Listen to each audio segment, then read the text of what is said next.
Hi, welcome. On this video, again, working with Coco. Again, I'm entering into the service dog training part of the training process with Coco.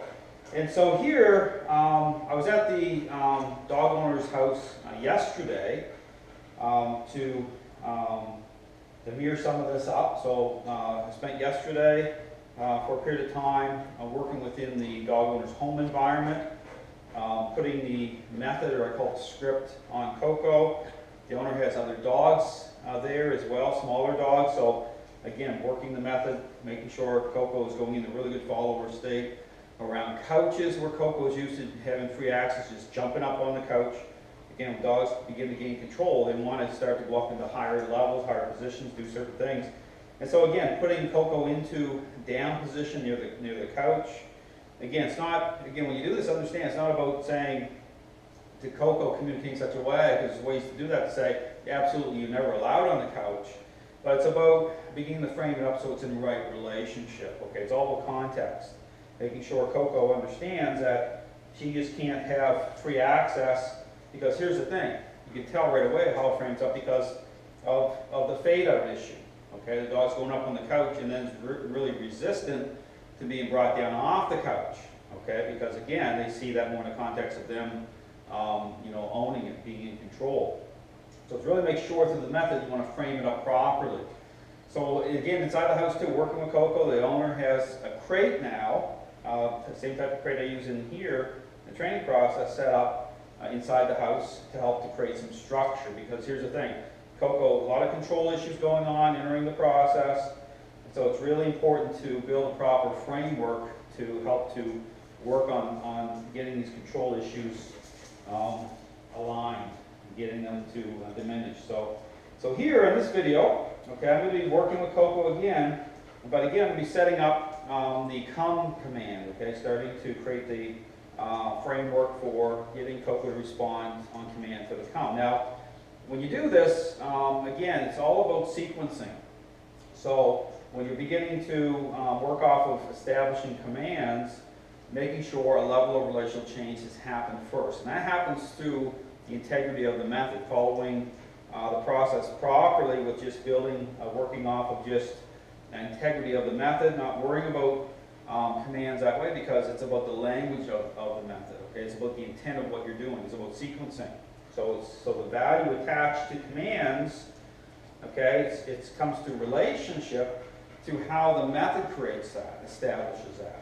Okay, because again, if you start trying to work off commands right away, you're already perceived as weak to the dog already has stinking thinking underway, control is manifesting, and so it's not going to frame up properly. So here you want to begin to associate the commands only once the dog is starting to come into agreement, okay, with the process. So the whole context here is knowing, understanding what the method's doing, dog coming into agreement with it. Okay, that's really important. And then you can start to frame it up through building the picture.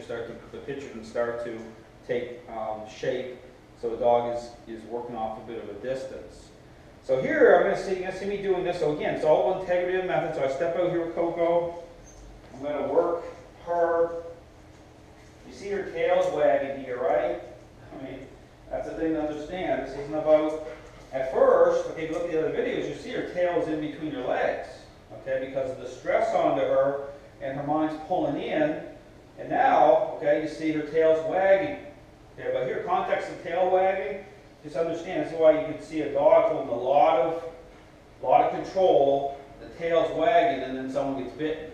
Okay, don't go just simply by a tail wagging, okay? It's context. So here, you can see the context is different with how this is framing up. So the method's taking hold. Dogs have a reaction because of control already, what was established in the relationship, and what the method is doing, okay, is challenging the dog, and so the tail's going to go in, okay? But then as relational change takes hold, Coco's mind starting to react differently, open up like a flower a little bit, and you see she's starting to come into more and more agreement with the method, okay, promoting right relationship, and then the tail starting to wag again, okay?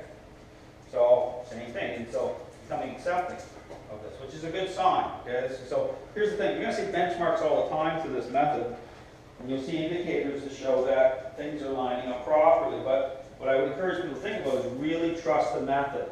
Okay? You have to, don't trust in some superficial narrative and lean on the picture and say, well, that looks great because the dog is doing certain things, responding. It could be a total counterfeit. Okay? The method reveals and the method changes.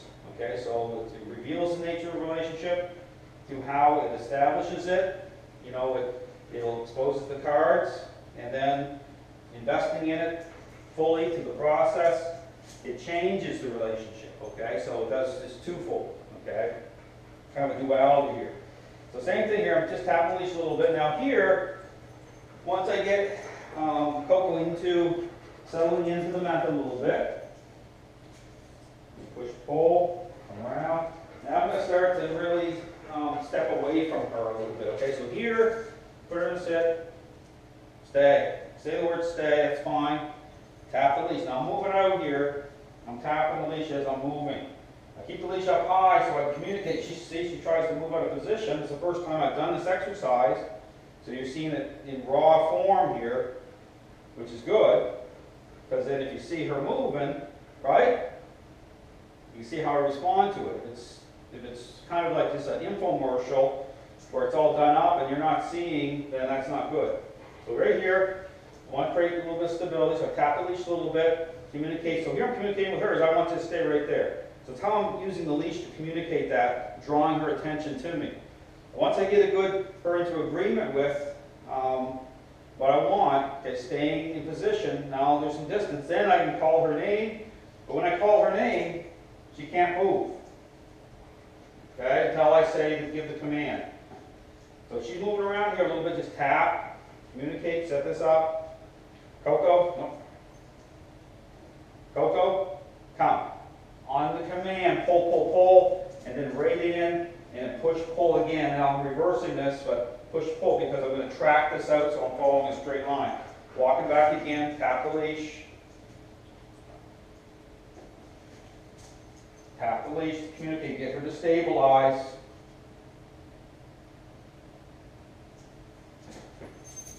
You can use the word no if you need to. Take your time. There's no rush here. This is about a really solid picture. This is not about just, superficial thing. This is about solid, being solid. In right relationship. This is about influence. Coco, come. Pull, pull, pull. Right in, straight to me. Push. Now, heel. Walk around. I'm going to come back this way so you're back to the camera view. Now here's the thing. Two tails wagging and all that. Do not pet the dog or reward. Okay, this is a hard thing because that's the typical kind of way it's done in the dog training world. But here's the thing. You're still in process. You're still dealing with control issues. You still have a level of stinking thinking going on here, okay? So the set points, okay, which represent the completion of each method and her coming into agreement with it, that's the positive, okay? I'm promoting right relationships, so she understands there's depth here. So if I work off of a reward type of a structure, or to incentivize a dog through reward, understand that can represent a major problem because to her, based on what's been established, that represents getting control back. Okay, this is why things will go all haywire on people as they start to reward the dog. This isn't about being mean either, okay? This is about what's reasonable. So the type of influence isn't like yanking on a dog. This is like nudging, okay? I'm communicating with Coco. She understands. Stay. We'll do this again. Tap the leash right at the right time is important. So when her mind starts to push a little bit, tap right at that moment to get her to go into the right position and stay there, okay? Her state of mind. So I'm working off not just her movements, but I can tell how her mind is leaning, okay? How it's pushing certain directions. So even her head turning to the side. Coco, come. Pull, pull, pull. Push, push, pull. And then tap. I'm just going to move back. I don't have to say stay here. We talked about that too a little bit. So stay close to your dog until you, and if you have to kind of move them around a little bit here, keep it clean. Don't start rubbing on them. Push into the push-pull. It's like playing my hands here a little bit.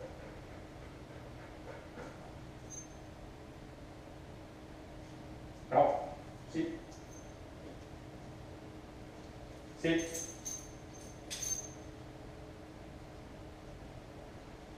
Pause for a little bit. I want her to be stable. Coco, come.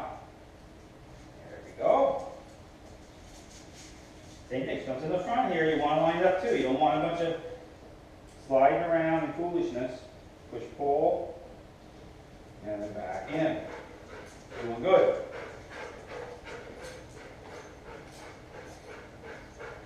Tail's wagging. Does this make sense to her? You know, everything else, see, this is the thing. I've already established a foundation, a framework, because of the integrity of how I've been working with the method all the way through to this point. So, you know, when you're working off of the system, how you're thinking and how the language of the method, it all begins to make sense to the dog in such a way that you're working off a whole different level here, okay?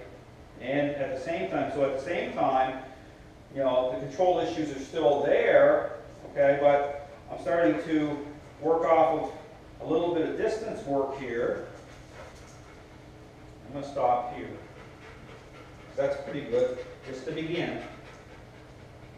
I'm working off some distance work here, starting to, based off of where I'm at in the process. Okay, so I start to think about, you know, doing it. So when you start to do this, start to create relational change, you know, the focus is just holding on keeping the method held together, integrity, for a period of time.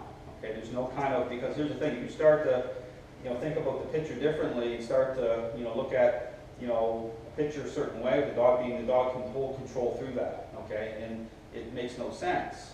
But this is the common thing in the dog training world, is people just are so picture focused, appearance focused, it's just superficial. There's no depth, there's no context. Okay, this is why I say about exposing the picture in real time. So if I interrupted that picture, okay, I stepped in and took a hold of the dog in a reasonable way by the collar and started, you know, bring the dog under a level of influence, again, within the parameters of what's reasonable, you see that picture fall apart really fast, okay? The dog will start to flip out, roll on its back, you know, you see all that stuff going on. Because that shows it's not a real picture coming together. So you can expose it in real time, okay? So it has to help hold together. So people wonder why these things can appear one way in, you know, in the parameters of certain interactions, right? In your, you know, training environment, and appear and be totally disconnected from reality. You know, you got a treat bag on your side, you're trying to throw, I mean, it's just ridiculous. So here it's about making sure the picture itself is solid. So you see the leaning down too. You see, so when the dog's holding control issues, you know, you see the more the downwardness, the dog looks a little depressive to the process because of how it's playing off the mind of the dog. That all starts to, the dog's mind begins to let that go. The stress burden comes off. This is why you're seeing her tail wagging now, okay? But at the same time, you'll see at times that she's, you know, going downward a little bit, still, because it's still, we're in process, okay? We're in process. Doing really well, though. I've had her now for, what, 2 weeks? And just really focused on great integrity, really solid method. And then when we get into this whole thing, which you'll see on videos, is me getting her to do certain things, like pick up objects.